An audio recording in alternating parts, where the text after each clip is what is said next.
Deborra-Lee Furness has taken a swipe at her ex-husband Hugh Jackman after confirming she's filing for divorce, speaking for the first time about what she's described as a journey of betrayal. There's a particular kind of pain that has no name, but everyone who has ever lived through it recognizes immediately. It is the pain of discovering that the life you believed you were living was not entirely the life that was actually happening. And when that discovery arrives after nearly 3 decades together, after raising children, after relocating across the world, after standing beside someone as they became one of the most famous entertainers on the planet, the silence that follows is not passive. It is the heaviest thing a person can carry. Deborra-Lee Furness carried that silence for close to 2 years. She said almost nothing publicly after the separation announcement. No lengthy interviews. No social media posts targeting anyone. No grievance tour. Just a woman processing something enormous in private, in the way she had apparently always processed the most difficult parts of her life, quietly and away from cameras. That restraint made the moment she finally decided to speak considerably more significant. And what she chose to say, and when she chose to say it, tells a story that the careful, mutually constructed language of the original separation statement was specifically designed to prevent from being told. Hugh Jackman and Deborra-Lee Furness announced their separation on September 15, 2023, after 27 years of marriage. The joint statement they released described the decision in terms of a shift in their journey and spoke of individual growth. It was language engineered for neutrality, the kind of phrasing that PR professionals craft to ensure that neither party appears as a protagonist or the casualty of a story. Anyone who has ever received a similarly constructed message from someone who had already emotionally exited a relationship understands instinctively what that kind of language is covering. To understand why Deborra-Lee eventually used the word betrayal, deliberately, twice, in the statement she released to the Daily Mail, you need to understand who she was before Hugh Jackman was anyone at all. This is a part of the story that consistently gets compressed or erased in the coverage of the divorce, and its erasure fundamentally distorts the picture of what the last 3 decades actually cost her. Deborra-Lee Furness was a working, award-recognized actress in Australia long before she ever met the man who would become Wolverine. She trained at the American Academy of Dramatic Arts in New York. She worked in American television, including a stint on Falcon Crest, before returning to Australia and building a reputation as one of the country's most respected performers. In 1988, she took home Best Actress at the Australian Film Critics Circle for her lead role in the film Shame. By 1995, when she was cast as a lead in the television series Corelli, she was already an established name in Australian film and television. Hugh Jackman, at that point, was 25 years old and had just graduated from drama school. Corelli was his first professional acting role. She was the experienced lead. He was a newcomer playing a prisoner in her scenes. She was also 13 years older than him, and she was clear-eyed enough from the beginning to understand what that meant. When the attraction between them developed, she tried to end it early. She told him the age gap would create problems that good intentions alone could not resolve.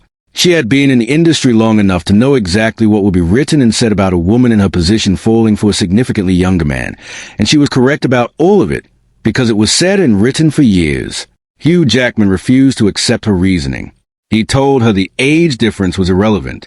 He proposed within 4 months of them dating. They married on April 11, 1996, at St. John's Church in Toorak, Melbourne. She was 40. He was 27. For the next 27 years, she aged in public beside a man the world repeatedly voted the most attractive alive. She read the tabloid comparisons. She saw the headlines. She absorbed what it meant to be the older wife of a man whose physical prime was documented in real time across decades of superhero franchises and magazine covers. And through all of it, Hugh Jackman told every interviewer, every audience, every camera pointed at him that she was the love of his life. That she was the foundation of everything he had built. That without her, none of the rest of it would have been possible. On their 25th anniversary in 2021, he posted photographs from their wedding alongside words describing their love as something that had only grown deeper with time, that being with her was as natural as breathing.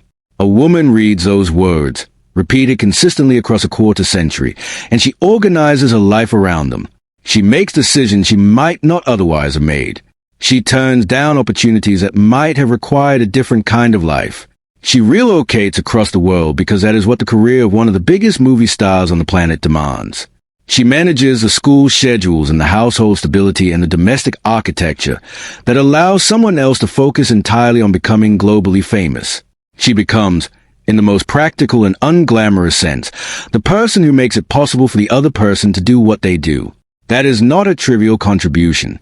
The $387 million marital estate that was divided after the divorce in June 2025 was not accumulated in a vacuum. It was accumulated across nearly 3 decades that included the X-Men franchise, Broadway work, international endorsements, and multiple properties in Manhattan, the Hamptons, Australia, and England. Behind every filming commitment, every press tour, every award season, there was a person at home managing the reality of raising 2 children and maintaining a family life that could sustain the kind of schedule Hugh Jackman kept. That labor is not glamorous enough to make headlines, but it is very much part of what built that estate. Deborra-Lee and Hugh had tried to have children biologically, a process that involved IVF and multiple miscarriages. Hugh spoke about that period publicly on several occasions. She spoke about it considerably less, which is itself a revealing detail about which one of them was more comfortable using private pain as public content. They eventually adopted. Their son Oscar was born in 2000, their daughter Ava in 2005. Deborra-Lee went on to become a committed advocate for adoption reform in Australia, working directly with lawmakers to change legislation and reduce the stigma faced by adoptive families. That advocacy was entirely her own initiative, built independently, using her own platform and her own conviction, at a time when the issue was genuinely underfunded and politically sidelined. It had nothing to do with Hugh's career or his celebrity. It was her work. The production that appears to have changed everything was a Broadway revival of The Music Man, which began rehearsals in February 2022. Hugh Jackman's co-star was Sutton Foster, one of the most accomplished performers in Broadway history and a 2-time Tony Award winner. The show ran through January 2023, nearly a full year of evening performances, press appearances, and the specific kind of closeness that develops between lead performers who share stage every single night. According to reporting by US Weekly and multiple other outlets, the relationship between Hugh and Sutton during that production became what people inside the show described as an open secret. Cast members reportedly observed extended closeness between them backstage. Sutton herself spoke in interviews during the run about a pre-show ritual she and Hugh had developed, describing it as time they set aside specifically each night to connect before going on stage. She offered those details warmly and publicly. Sources close to Deborra-Lee have said she became aware that something had shifted during that production. Her assessment, as conveyed by people familiar with her situation, was that an emotional connection had developed regardless of whether anything physical had occurred while the marriage was still technically intact. And for someone who had been with one person for nearly 3 decades, the boundary between an emotional departure and a physical one matters far less than people outside the situation tend to argue. The moment someone turns away, genuinely, fully, with their attention and their care directed somewhere else, is a wound. Everything that follows is just sequence. What makes the 2023 timeline particularly difficult to reckon with is the order of events. In April of that year, Hugh posted a public anniversary tribute to Deborra-Lee.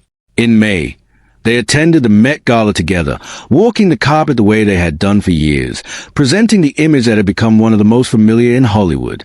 4 months later came the joint separation statement. The gap between the public image being maintained and whatever was actually occurring is a detail that Deborra-Lee's use of the word betrayal addresses directly and permanently. She said almost nothing for the 2 years that followed. At a film event in May 2024, a journalist asked what the previous year had taught her. She said she had learned she was strong and resilient. That answer, offered quietly, without additional detail, is what a person says when they are still in the middle of surviving something and are not ready to fully describe what it is. Meanwhile, in October 2024, Sutton Foster filed for divorce from her husband of 10 years, screenwriter Ted Griffin. By January 2025, Hugh and Sutton were photographed together publicly in Los Angeles. Whatever had existed between them during The Music Man was now confirmed and visible. What broke Deborra-Lee's extended public silence was not the separation, and it was not the divorce filing in May 2025. It was the pace of what followed. Reports surfaced in late 2025 that Hugh had proposed to Sutton Foster during a New Year's vacation in Costa Rica, reportedly telling friends about the engagement before Sutton's own divorce from Ted Griffin had even been finalized. By early 2026, outlets were reporting that the couple was planning a private ceremony in New York, with Ryan Reynolds said to be lined up as best man. And then came the detail that sources close to Deborra-Lee described as the sharpest of all. Hugh reportedly had no intention of signing a prenuptial agreement with Sutton, despite the fact that the fortune he was bringing into that new marriage had been built in significant part during the years Deborra-Lee was beside him, raising their children, managing the domestic reality of a global career, and advocating publicly on his behalf against tabloid speculation for nearly 3 decades. 2 days before she filed for divorce in May 2025, Deborra-Lee paid $1.7 million to acquire sole ownership of the Manhattan penthouse they had shared. She secured the property in her own name before a single divorce document was filed. That sequence does not happen by accident. It reflects legal and financial preparation that takes time, careful planning, and a clear-eyed understanding of exactly what she was walking into. It is not the action of someone caught off guard. It is the action of someone who had seen clearly for longer than anyone outside the situation knew. Her formal statement, released around the time of the filing, used language that was a deliberate opposite of the careful neutrality in the joint announcement from September 2023. She wrote about the traumatic experience of betrayal. She described it as a wound that cuts deeply. She expressed compassion for others who had lived through similar experiences. The word betrayal appeared twice in the statement that was clearly written by someone who had spent nearly 2 years deciding exactly what she wanted to say and how she wanted to say it. That is not impulsive. That is precise.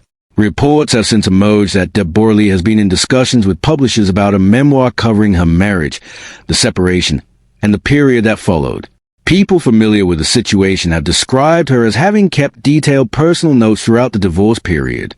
Sources connected to Hugh and Sutton have reportedly described the prospect of this book with considerable anxiety rather than indifference, which is itself a meaningful signal about what it might contain.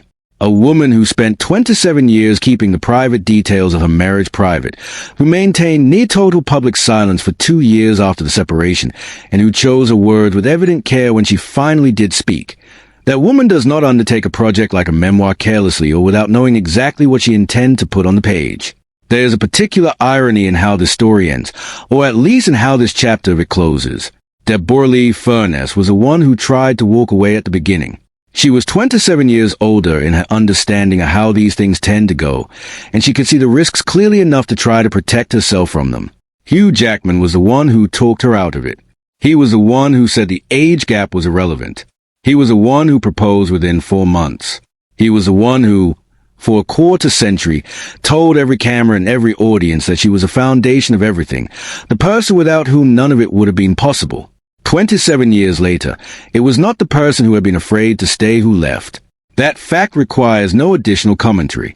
It simply exists on the record, the way the word betrayal now exists on the record, in her words, in her own time, entirely on her own terms. After everything, the public declarations, the red carpet appearances, the anniversary posts, the joint statement written to say as little as possible, she has found the one thing in this entire story that no one else can write for her or take from her.